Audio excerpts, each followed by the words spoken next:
Hello, everybody. This is Alex from the Remote Work Live podcast. Hope you're doing well. I have a really great guest with me today.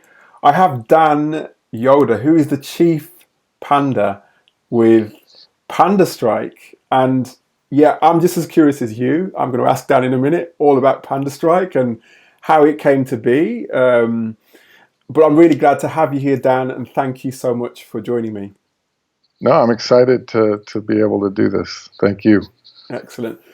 For all you don't know, Panda Strike is it's a remote first business built by and for developers and DevOps professionals. And Dan, I knew I had to have Dan on the show because I know a lot of you are building your business, and I know there are a number of you as well who potentially want to join a remote business. So I think Dan, because of his experience, he's got a lot to offer in that way because he's been building remote development teams for the best part of a decade.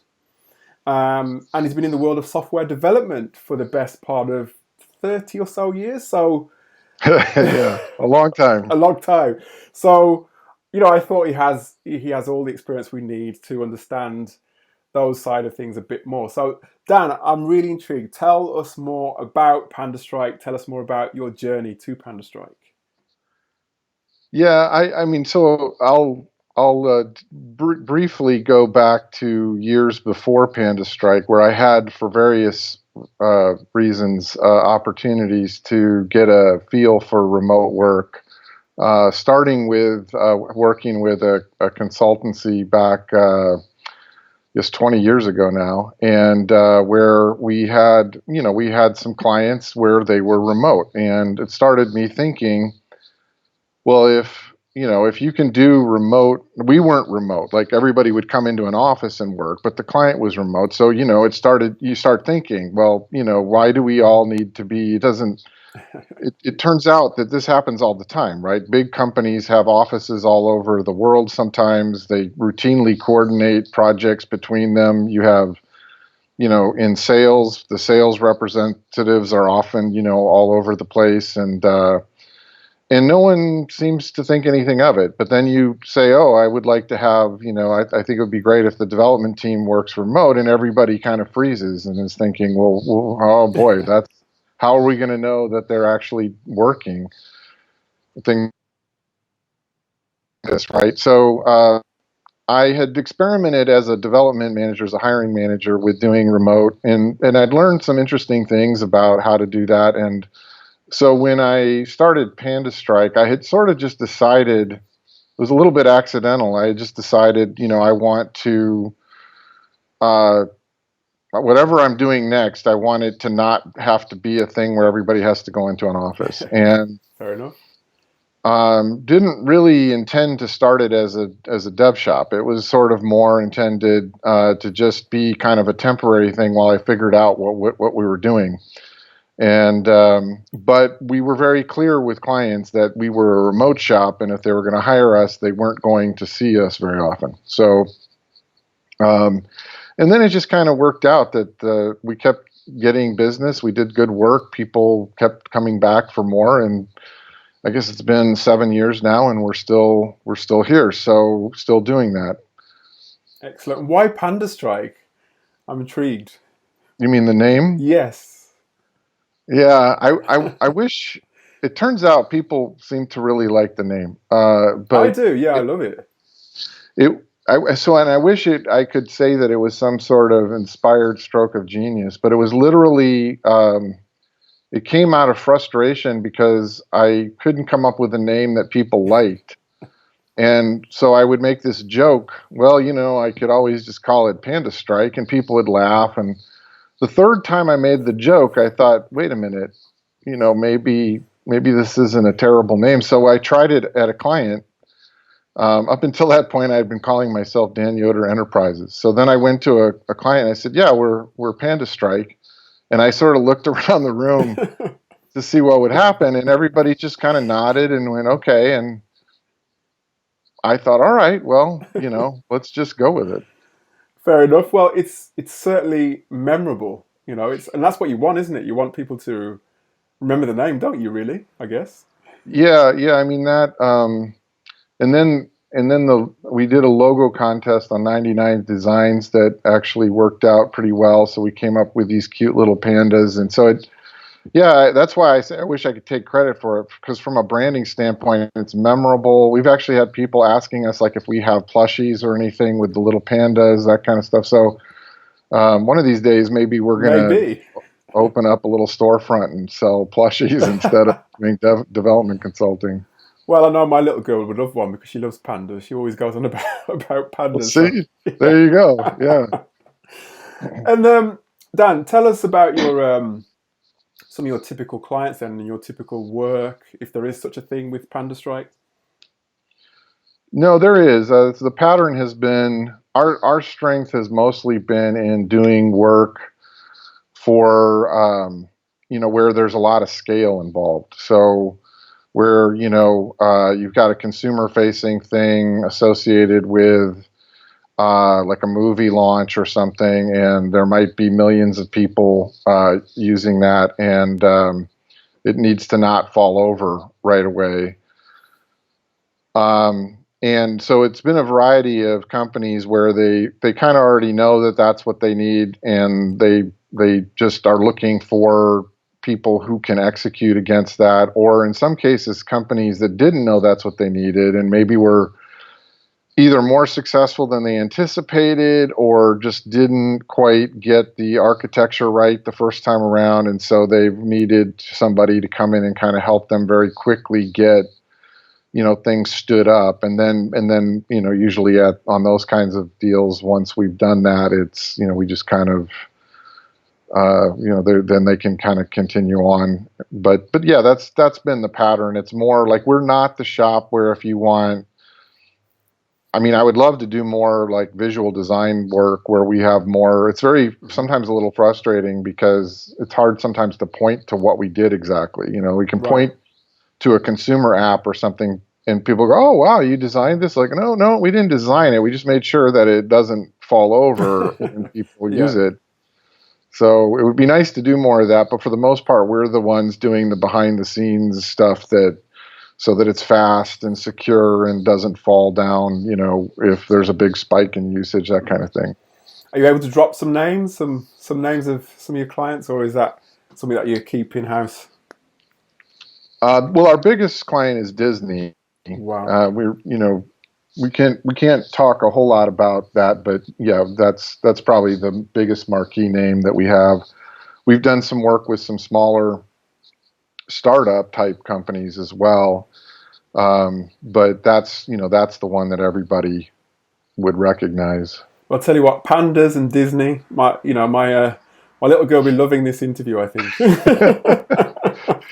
Well, And the thing is, like, what I have to keep under wraps is that my stepdaughters are very much into Universal Studios these days. So yeah, that's yeah, but it doesn't get much bigger than Disney, so that's really good. So, tell us about your team. I mean, you obviously you're a distributed team. Are you mostly located in America, North America, or do you have other people across the world? We've historically been mostly in North America. But we have had a few people. We've had ranging from Mexico to Australia to Finland at various points. But for the most part, it's partly just because of time zone issues. So you know, um, you know, it's not anything where we are saying, okay, well, we only want to work with people from North America. It's more just like we did have an experience where we had a developer who was time shifted pretty badly because needed to be able to coordinate with the client, and I think that was actually kind of causing like low key depression. Wow. And so we were a little concerned about, people a lot of times will come when they're applying for, when we're looking for people, and they'll say, well, I don't mind time shifting. I don't mind. I can adapt to the different time zone. But in the limited experience we've had with it, it's, I'm not sure that it's the healthiest possible, thing for the people involved. So, that's certainly part of. We don't really like to ask them to time shift. So if they're doing, if we've got a client where they want to have like regular meetings or something, then that's something that we take into consideration. Right. And I But we mean, are looking more at doing Canada and Mexico and anything within that time zone range where it can be coordinated reasonably with people who are based on U.S. time zones, because most of our clients so far have been U.S. based. right. And apart from the coordinating teams and time zones and working across time zones, have you, I mean, over the years, well, I'm sure you have, I mean, challenges and in terms of managing your team, how do you overcome those sort of challenges of managing a remote team? Well, you can also look at it as a little bit of an opportunity. I think it Hmm. depends on whether or not you're like, from my perspective, I felt like I kind of had to unlearn things that were related to learning how to manage teams when you're on site.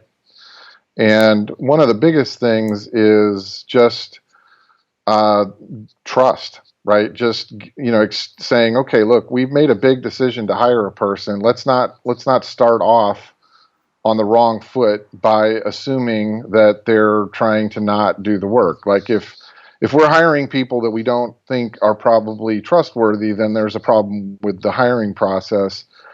And so we sort of try to give people the benefit of the doubt. And sometimes there's been a couple occasions where that's burned us a little bit. Hmm.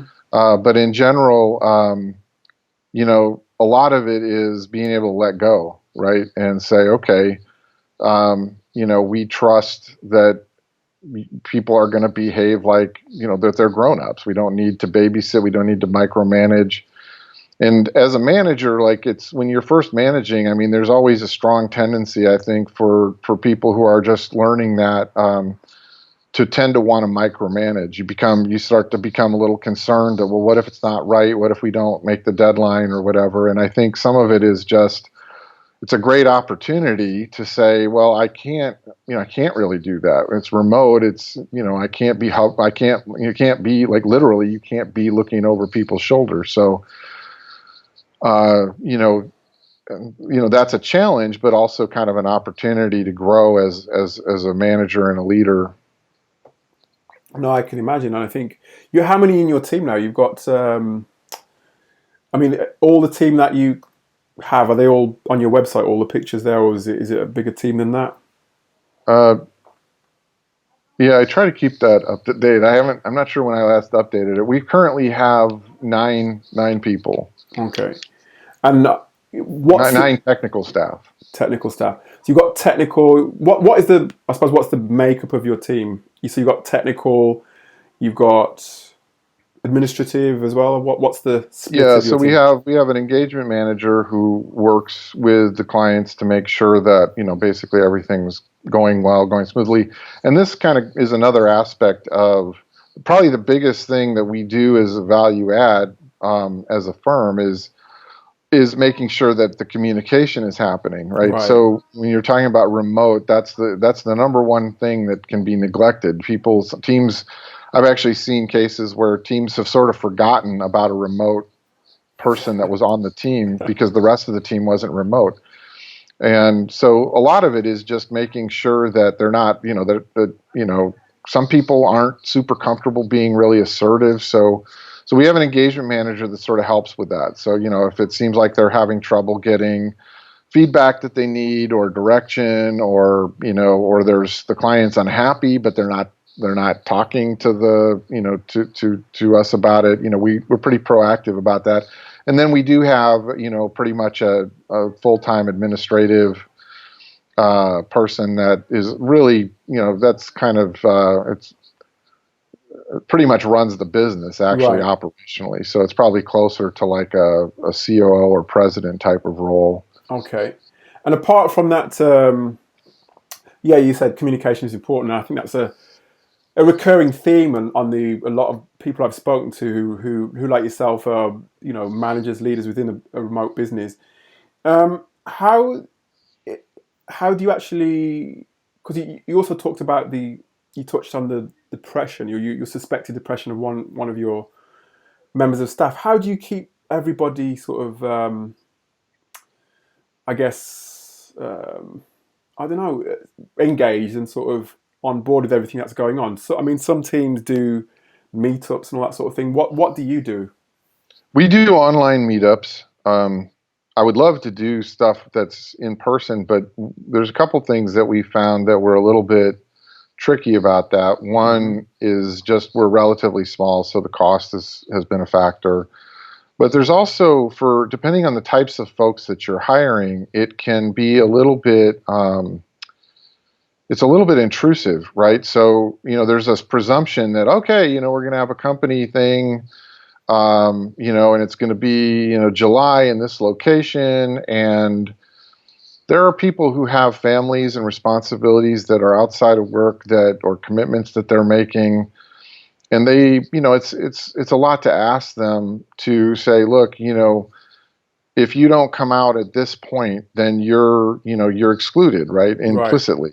And so I think it's something that is great when you can do it, but we've sort of not felt like we were, like if you can do that more often, maybe it's not, then maybe they weren't able to come once, but they could come the next time. Hmm. So we have done some stuff opportunistically, like when a client has wanted to have a kickoff or something on a project, we'll fly some people out, and we try to take advantage of those opportunities as much as we can. But other than that, everything's online. We do meetups online where everybody joins a call, Hmm.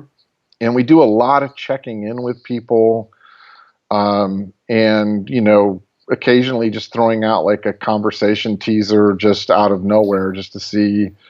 We've tried a bunch of different things, and I do think it's like an ongoing learning process, figuring out what works. But so far, as far as I'm aware, like when we've talked to people who are leaving the company,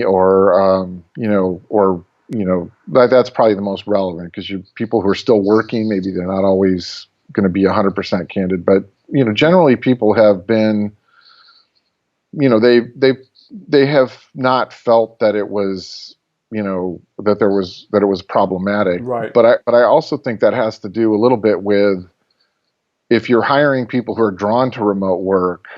Like I remember we had one candidate who just in the end just decided that it would be too isolating, that he was too social of a person Right. and just didn't really want to.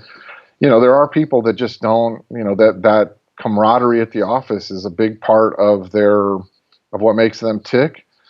So it's not for everybody. But if you're hiring people and you're in your interviewing or vetting process, you're sort of making sure that they're really excited about working remotely, like a lot of your audience probably falls into this category, right? Hmm. Then Yes.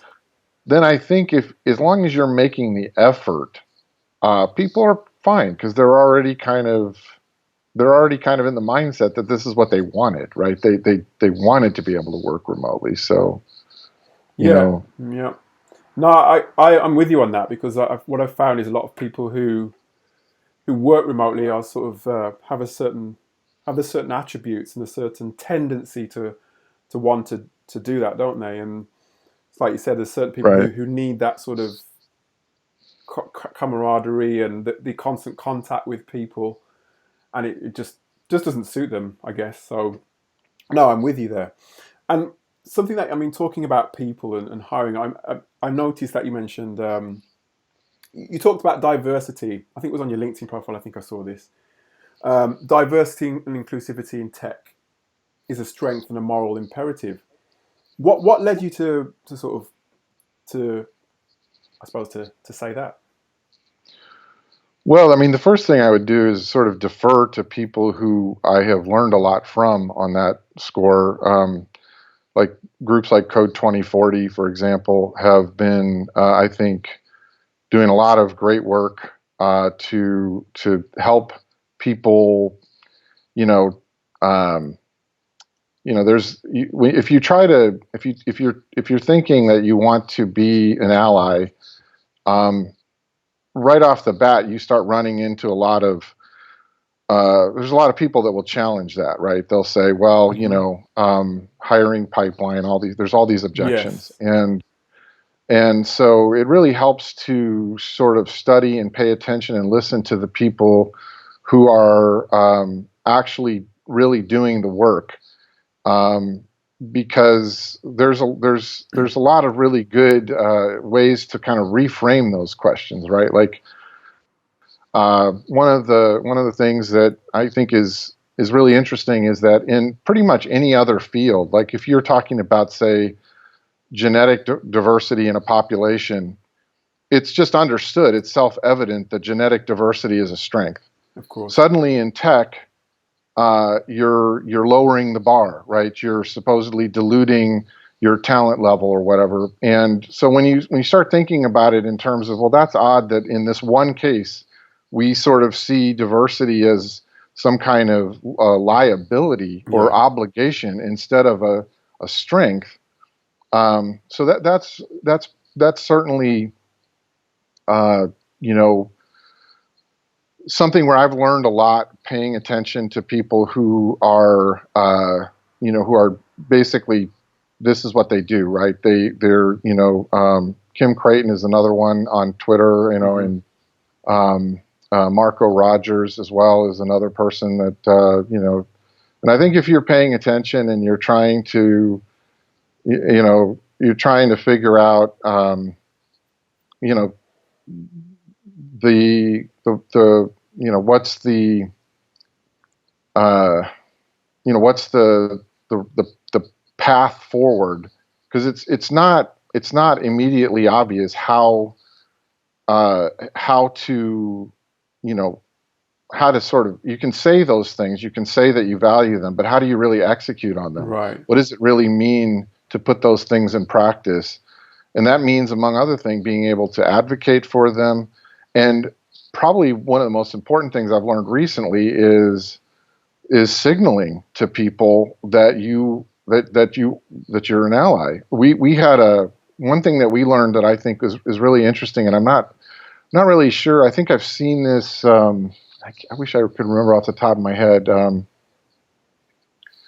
We just put one line in one of our when we ran an ad for a job opening, and it made a really interesting difference in the types of folks that were applying. Which we just simply said that we'd had before that we valued diversity.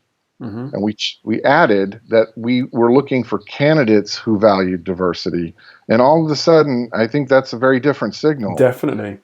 And, that seems to have made, it's a small sample size. And I would say that at this point, I'm very, I think you need to, particularly if you're from a place of privilege, need to approach it with a certain amount of humility.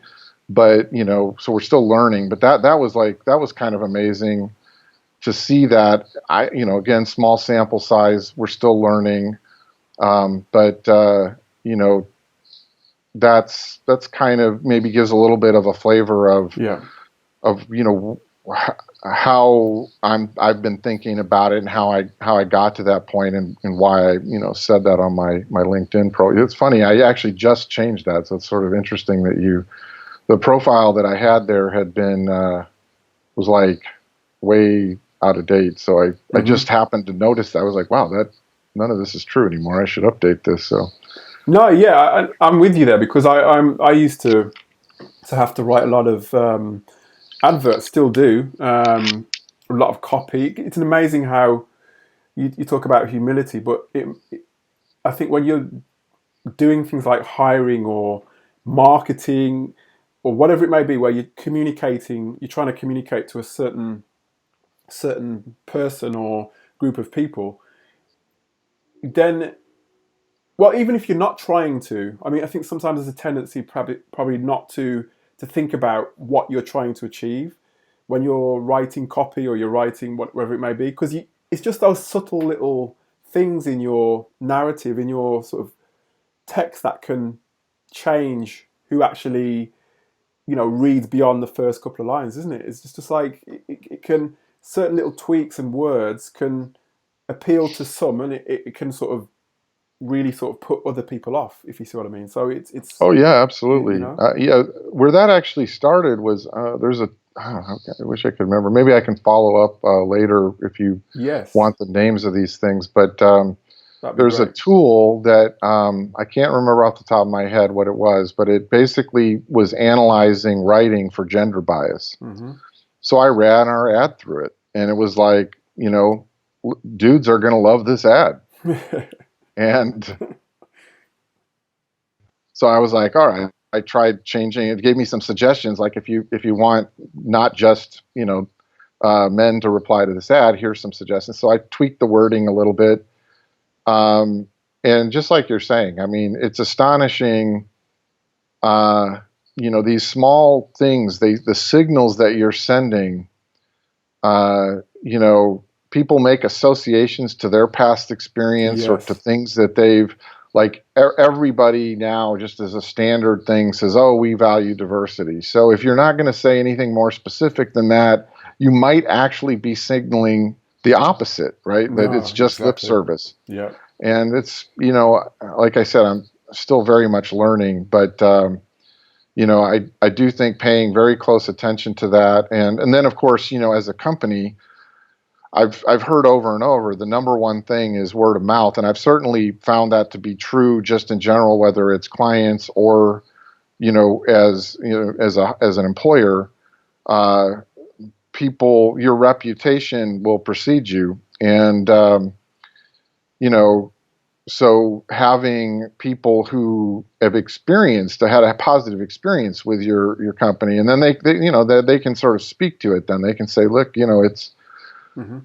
uh, you know I had a good experience with this company. So it's all those, and it's just, it can be small things. It doesn't have to be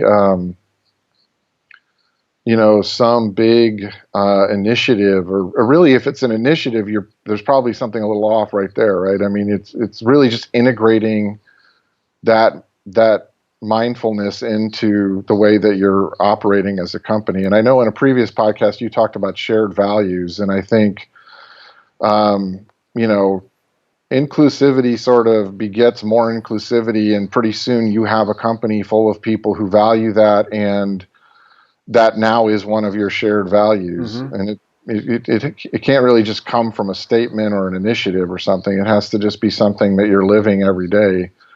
And a lot of times it's just a learning process. Like, oh, I and language is a big part of that, not just in ads, but in the way that you're communicating gender pronouns. The use of like one thing I've been trying. It's kind of an endless battle, but the word, the word guys, which I tend to use. I use that a lot. Yeah. Yeah. Yeah, I have had that like as a habit linguistically, but for a lot of women, it's excluding. Yeah. So, um, it's like you're just constantly learning and working, and the language itself evolves and so on. So I think, like you said, I mean, the smallest things can make a difference to people. It's not really that hard in a lot of cases, right? It's not like people are asking for the sun, the moon, and the stars. Exactly. Yeah. And I think that open-mindedness as well. You talk about mindfulness. That's where it starts. Really, it's like you said. It's not. There's not real. It's just humanity, isn't it? Just to sort of being humane and understanding of other people. There doesn't have to be anything technical about. You don't have to go to school to study how to hire culturally. How hire a diverse team. It's just just understanding people. And like you said, that open-mindedness can help you to You'd have that. think, right? Yeah, It you'd think seems so. so that there's for some reason that is a lot more of a challenge than it seems like it ought to be. Yeah, and I suppose it's because part of what's happening is when people are going to school, they're actually learning bias, right? As a part of that, the way the institutions of higher learning and our culture and so on. There's just a lot of conditioning, so you Hmm. kind of have to Want to unlearn learn? That's that what I was and kind thinking. of Yeah. get in touch with your humanity, right? Yeah. Like you're saying, it's really just about that. If somebody is named Joseph and they say, "Hey, can you call me Joe?" You call him Joe, right? Yeah. You're not like, "Oh my God, what a pain," if somebody comes in and says, "Hey, I would like you to, use not say guys when you're talking about women," and people are like, "Oh my gosh, this is," or I would like you Politically to, correct. Yeah, yeah. yeah, oh yeah, the whole political, They accuse I've you of been being so politically politically, correct. yeah, like it was just this huge ask or something. I mean, it's Yeah, just asking people. I mean, it's there. That's your prerogative. Generally in other contexts, if you want to be, you get called what you want to be called, and that's just one example, right? But that's it's such a small ask. But for some reason, it turns into this, um, this, and I think it is because it sort of does challenge. The dirty little secret is exclusion does benefit a lot of people. So, of course. there's whether people are fully conscious of that or not, at some level, if you're defending it, it may be because you do have a vested interest in doing so. Absolutely, and I think the whole idea of marketing and in itself and hiring, there is a certain amount of intent in excluding certain, or has been a certain amount of intent. Because if you're selling a certain thing to you want to target a certain group of people and a certain demographic, then it's inherent. But yeah, it's a tricky one. But one thing I know that is tricky as well is people have obviously these challenges hiring developers because of some there's a apparent dearth, I guess, of tech talent as it stands. And it's not easy actually. Hiring developers is very different to, I think, hiring many other different. I mean, I've hired so many different types of people. I mean, how would you advise businesses to go about, hiring a team of developers or a developer to work on their project? Well, there's a lot to that question. I Yeah, mean, sorry. the first thing certainly is, don't, be aware, like, don't exclude three-quarters of the talent pool, you know, well, just don't do that. Yeah, You can't talk about there's a dearth of talent when, you know, we're not even talking about all the people that are actually, there's a lot of people who do have the talent and they're not being given the opportunity. And one of the things that I think is important in that context is understanding,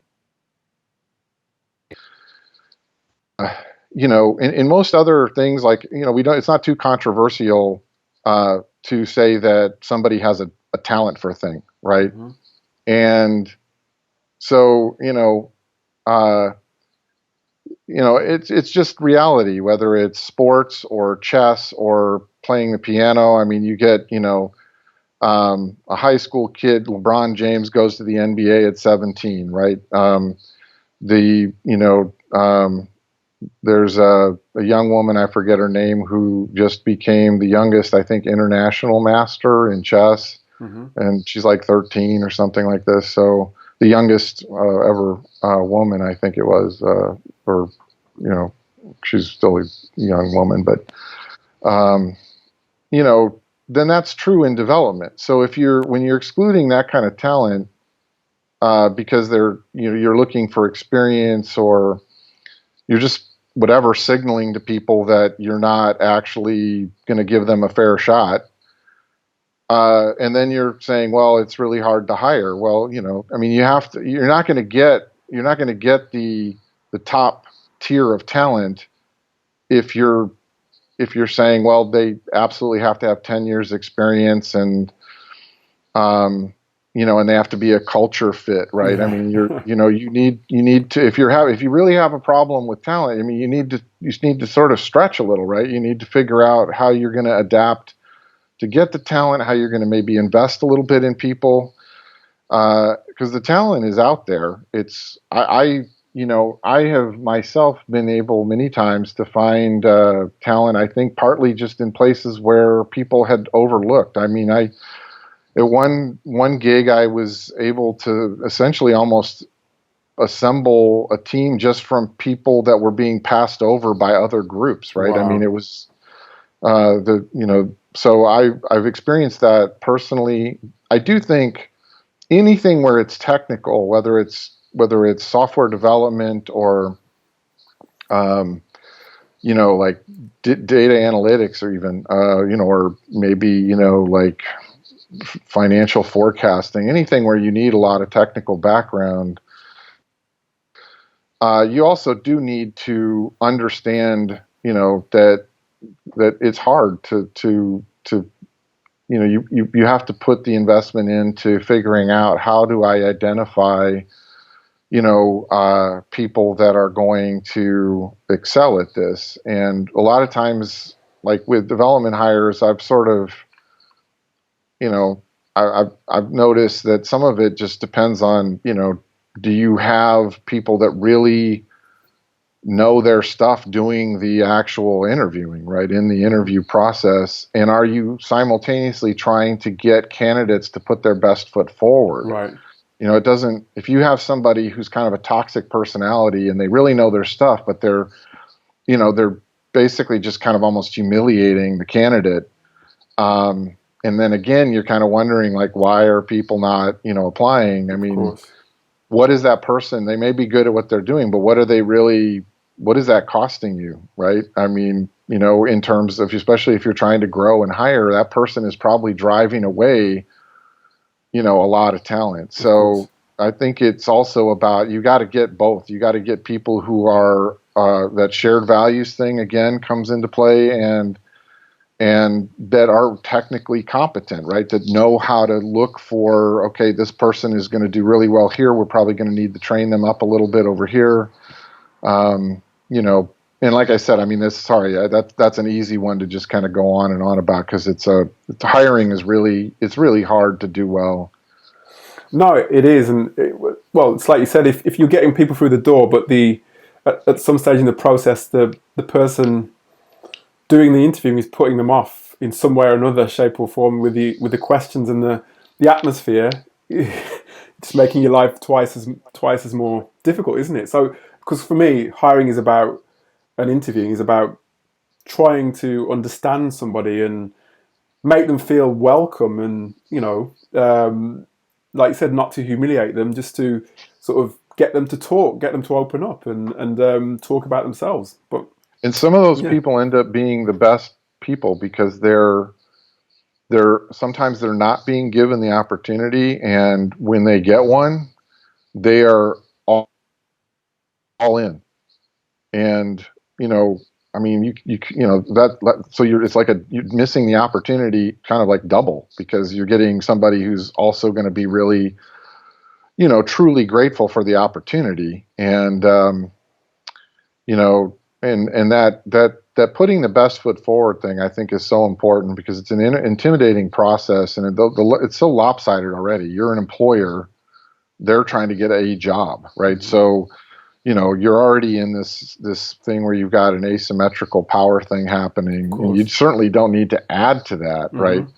So, like, one of the things, as a practical matter, maybe this will be helpful to some people, is like, one of the things that we do is we ask somebody to tell us what kind of problem, like what can they show us to Mm-hmm. demonstrate, instead of saying, like, how do you implement a red-black tree or something, right? We say, what kind of problem, do you think that you could solve, and to demonstrate, where are you strong? You Mm-hmm. tell us we want to see what you can do.